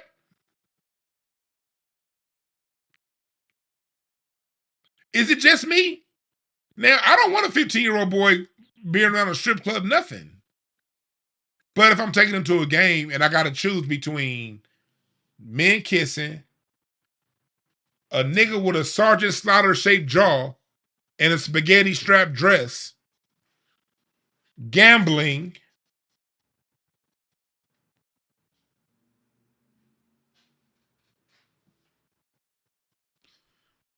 all right, give me the fake lap dance. I know that they're not going to be naked anyway. Just give me the fake lap dance. I'll take that.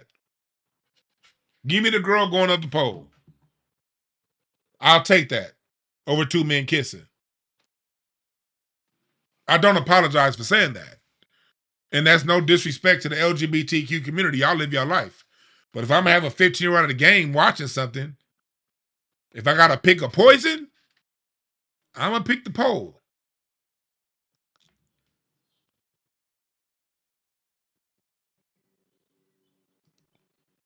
And that's another thing. I used to just say it's crazy. I skipped through a DraftKings commercial. And that's another thing that they do the black content. If you're a black person and you're watching black-centered content on YouTube, look at my monetization. They won't give me Coca-Cola monetizations. I pay for YouTube, so I don't know what kind of commercials that y'all watching. But I can almost guarantee you I don't get a Coca-Cola commercial that pays a lot. I can almost guarantee I don't get these high-paying ad revenues. They're going on the black channels. They're going to give us draft. They're going to give us gambling and liquor. Gambling and liquor are the ads that YouTube runs on black content creators so that we can get paid the lower revenues.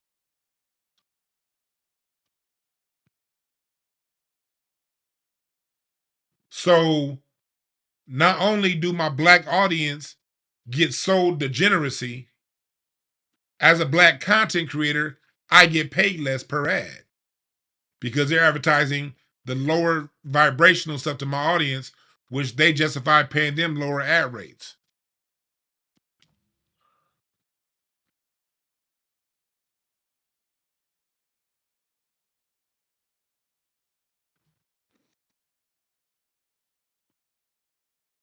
And I had somebody leave a comment on my last video. They was like, man, you got a whole lot of ads playing. I'm like, shit, no disrespect, but bruh, I don't have any extra ads. When I hit my ads here on YouTube, I just say the regular amount. I don't put extra. I don't put less. I just say the medium regular amount. If you don't like ads like me, I hate ads. So I pay for shit. I don't mind giving YouTube $20 a month. So that $20 a month is more than worth me not having to watch ads when I'm watching my favorite YouTube programming. But everybody's not like that. Some people don't mind commercials, and that's cool. But don't come in my goddamn comment section complaining there's too many commercials. You kind of niggas gonna have to pick a struggle. You can't be cheap and bitchy. Shit, Smokey Robinson said that. Beggars can't be choicey.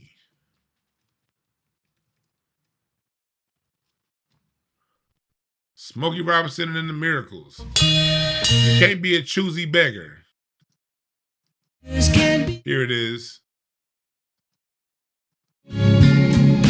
Beggars can be choicey, I know. That's what the people say. Beggars can't be choicey. You can't have both struggles.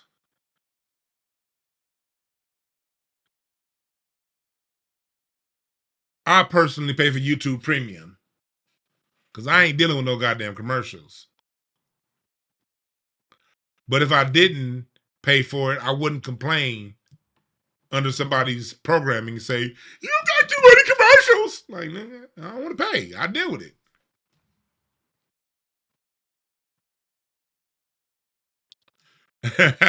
Hey, it's real talk.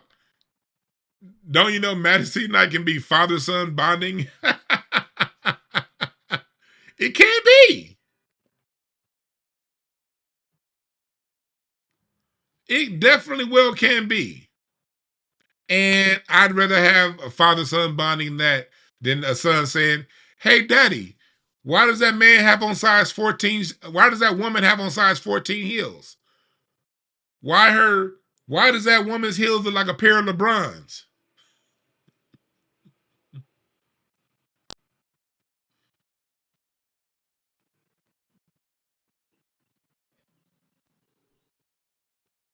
That's another one. Ad block does exist, right? Ad block exists, right?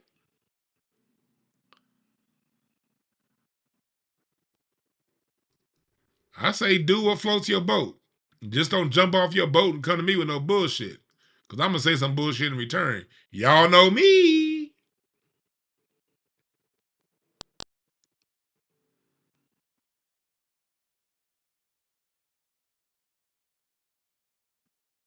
Make sure y'all follow Incense and Ashtrays. That's where my Battle Cat interview is going to come. I just saw my man Hassan. Hassan, you watching right now? I saw he just airdropped me. He just sent me, not airdrop. He just emailed me some of the clips. I can put some of that out.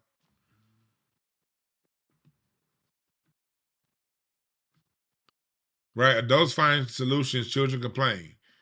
So that's what we talking about here, man. This Dee-1 dude.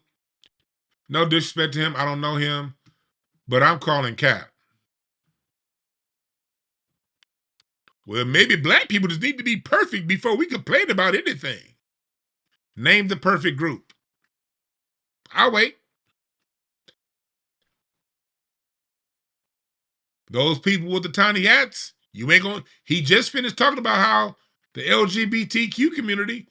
Listen to this, but listen to the hypocrisy right here.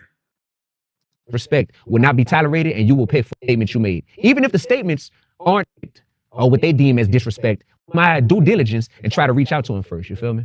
Listen to this. Hopefully they give him his job back, man. But I want to ask you personally, how do you feel about that? That lifestyle being, shown in cartoons, movies, commercials. It's everywhere at this point. How you feel about it, man? The gay community has figured out how to use their collective power to make it to where disrespect or what they deem as disrespect will not be tolerated.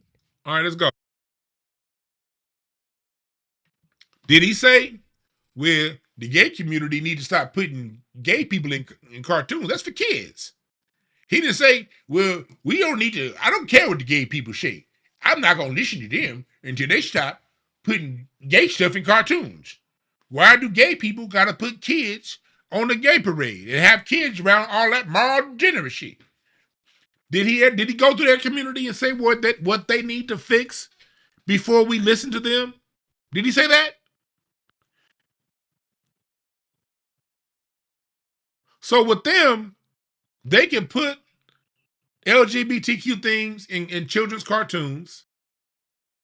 They can have children around at the Pride Parade with all this other stuff going on. They get to be immoral, according to you. I'm not saying you're a Christian. You're saying it's immoral. These are your words. You're saying they live an immoral lifestyle.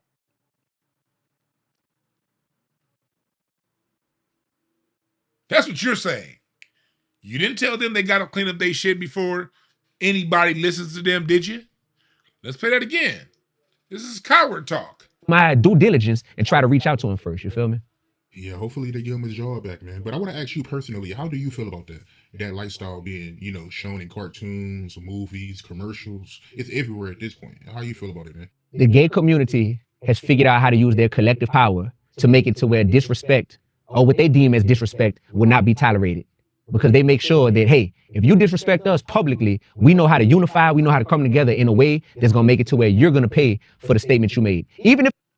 Did any of that statement include them cleaning up their society first?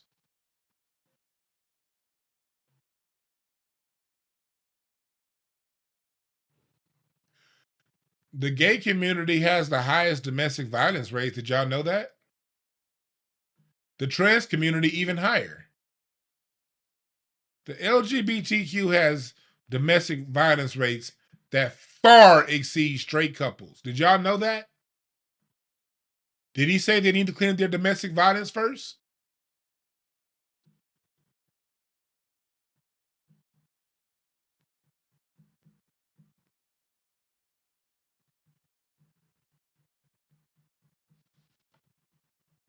If the statements aren't said in a disrespectful manner, that right there, gay people and Jews, we have seen those two groups be able to unify and use their power to say, hey, anything we deem as disrespect will not be tolerated and you will pay for it. So none of that included them cleaning up their own communities, did it?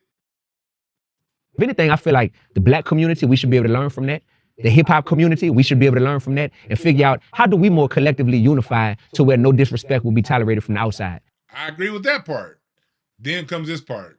But the issue is, if we disrespecting ourselves from within, and as black people, if we're the ones glorifying killing each other and glorifying disrespecting our women, then we don't have a pot to piss in when it comes to other groups. So Jews get to make movies all day about killing each other. Let's go to work. The LGBTQ community. Aren't those trans dudes that made The Matrix? Were there not two trans dudes that was over the movie The Matrix? Did The Matrix not glorify killing? Is almost every scene in The Matrix not using the gun? Did he say, well, the brothers that used to be brothers, now they sisters, they got to stop making movies about shooting and killing each other before people go ahead and merge with the gay community because these gay movie directors, they spend too much time making movies that's glorifying killing. And why does every movie that these people make have guns and knives and people shooting and fighting and killing each other? Did he say that? He said, well, the Jewish community, every year they putting out movies about people getting killed and raped and assaulted and murdered. And every time I go to the movies, it's a movie about another person getting shot and killed and people using guns and going around and shooting and killing and rapping and shooting and raping and capping and whooping.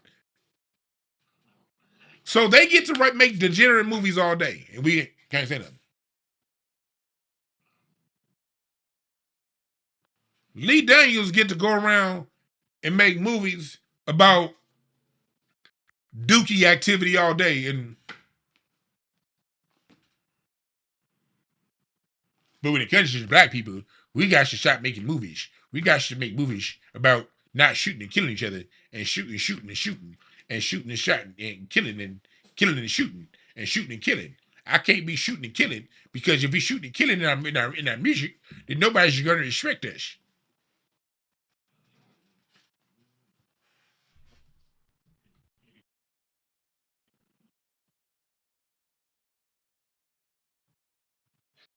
Right, Kelly. It's always special rules for black people. Right.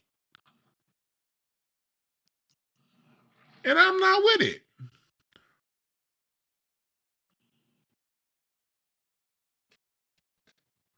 We're talking. Notice how many males these days either act gay or are gay. Right. These dudes be real moist these days.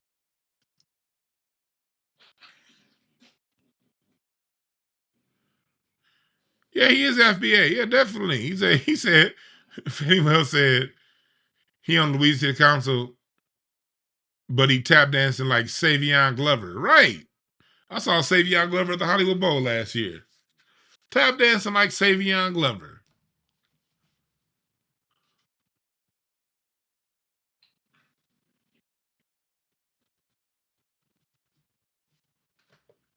Man, that's weak as hell. I don't respect it. Oh, hell yeah. We got over $120 for the foundation. Man, I appreciate y'all. I wish I can call y'all out by name, but again, on my end, it doesn't show. Let me prove it to you. This is what I see. I don't get to see who donated. But thank y'all. We done raised $121 for the foundation. Thank y'all. That's what we need.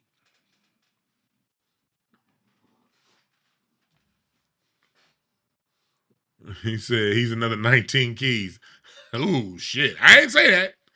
Hula Gang said that, not me. Although I might agree. I didn't say it. I didn't say it.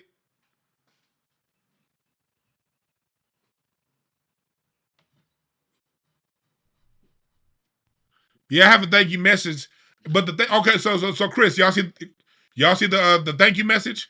Because that thank you message that I typed that. Those are my words. The thank you message.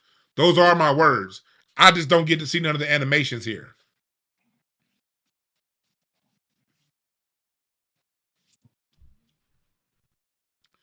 This nigga Herc said I thought he was. Y'all keep calling him Savion with a B. It's Savion with a V. But he do kind of like Savion Glover. Y'all stupid with the Savion Glover. I'm not fucking with y'all in the chat. Y'all ain't shit. We might do it live tonight. What's up, Rocky? It's time to go. Rocky been taking a nap. Rocky been behind me asleep this whole time. Rocky just got up. Now Rocky want to come over here. Rocky up now. He been back behind there knocked out all show. Oh, your ear itching? You got some wax in your ear, homie. I gotta clean that shit out. All right, y'all. Lady Hotep coming in 2 hours late. What up, Lady Hotep? We about to get up out of here, though. Make sure you catch the replay, all right? And we might go back, because I know that's only the first part of the Art of Dialogue interview. I might watch other pieces of it, and if I see some other bullshit, we may circle back around, all right?